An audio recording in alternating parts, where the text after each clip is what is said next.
ఆంధ్రాలో భూ కేటాయింపులతో జరిగినటువంటి మోసాలు అంటూ సాక్షి ఓ పెద్ద కథనాన్ని ప్రొజెక్ట్ చేసుకొచ్చింది. అందులో ఇప్పుడు అమరావతిలో భూ కేటాయింపులు, లేకపోతే కనుక విశాఖలో భూ కేటాయింపుల్ని వీటిని నేపథ్యంలో రాసుకొచ్చింది.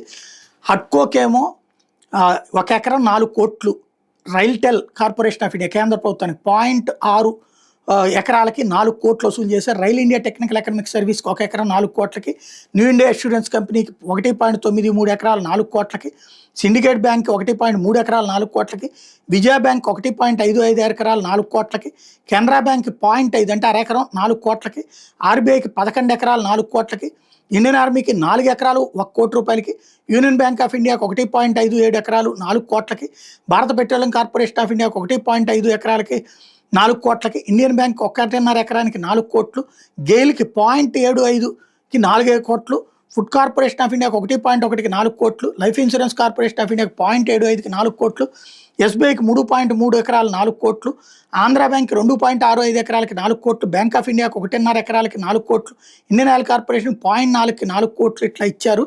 2017 జూలై 21 మున్సిపల్ శాఖ జీవో జారీ నెంబర్ 281 జారీ చేసింది. అదే సందర్భంలో ప్రైవేట్ వాళ్ళకి వచ్చేటప్పటికి బీబీసీ ఫర్టిలైజర్స్ అండ్ కెమికల్స్కి 498 ఎకరాలు ₹1,00,000 ఇచ్చారు.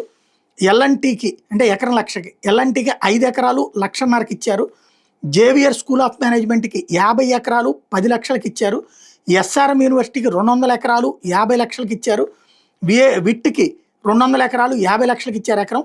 ఇండో యూకే హెల్త్ ఇన్స్టిట్యూట్ 150 ఎకరాలు ఎకరం 50 లక్షలకి ఇచ్చారు. అమృత యూనివర్సిటీకి 200 ఎకరాలకి 50 లక్షలకి ఇచ్చారు.